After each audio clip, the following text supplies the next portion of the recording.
This is 8 Minutes, a podcast helping you understand the energy and climate challenge in just a few minutes. I'm your host, Paul Schuster. I've spent a lot of time on this show talking about how to reduce carbon emissions through renewable energy, or EVs, or heat pumps, or any number of other technologies. But each of those solutions affect what we call operational carbon. Drive an EV and you shift from burning gas to using, hopefully, renewable energy. But what about the costs that go into making and producing and shipping that EV to you in the first place? How should we think about the carbon footprint of that? Today, I'm going to talk about those upfront emissions, the embodied carbon that is further upstream in the value chain, but can have an enormous impact on total climate action. 8 minutes. It's how long it takes the sun's race to hit Earth, or about the amount of time your cat is going to spend appreciating you this week. She's a princess, don't forget it, and let's get it on.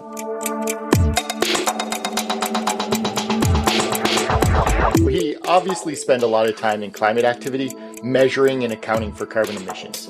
We've broken emissions into different scopes, measured how we're releasing carbon up and down the value chain. But as with any system, there are issues. And one of those issues that's been a real focus recently is on something called embodied or embedded carbon.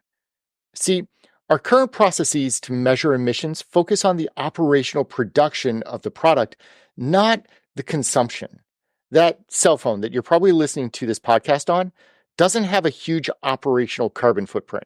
It consumes a bit of electricity every day, more if you're a surly teenager. But you'd be forgiven if thinking that its carbon footprint is pretty low. But that doesn't take into account the manufacturing, production, transportation, retail sales, and everything that took place to get that phone into your hand in the first place. Those emissions are still important to consider. And what's worse, once you have your phone, those upfront emissions are locked in.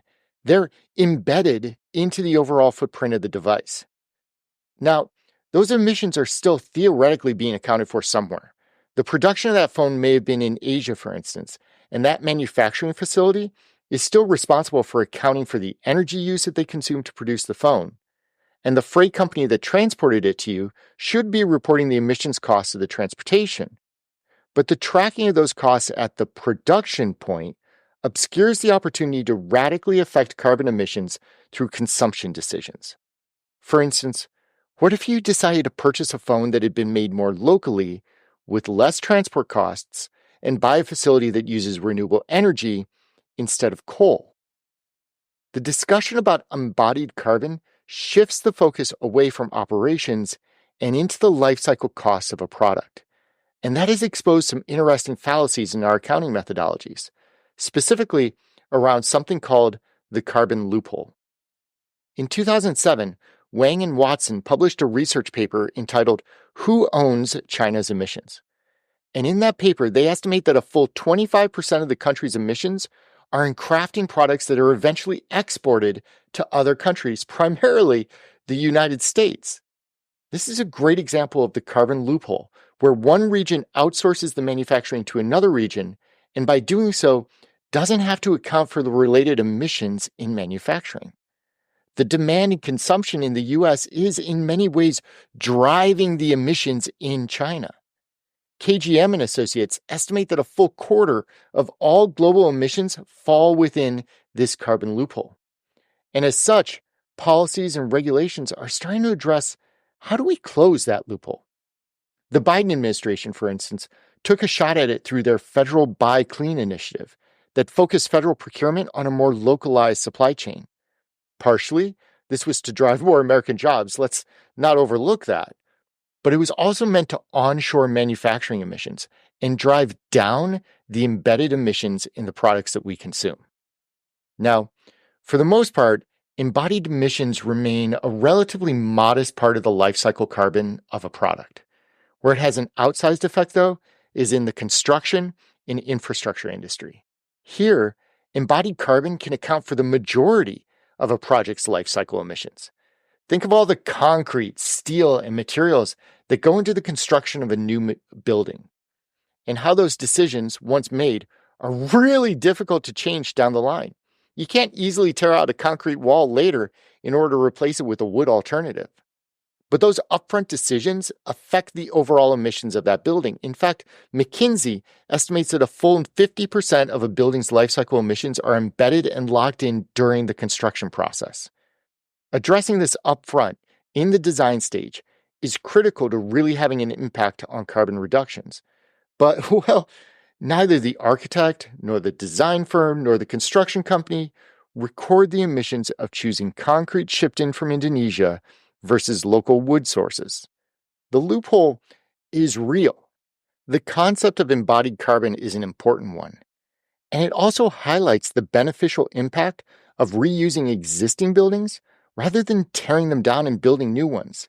Yes, you can tear down an old, inefficient building to install a more insulated, energy-efficient facility, but the embodied carbon in doing so could, and likely will, far outpace whatever operational savings could be achieved.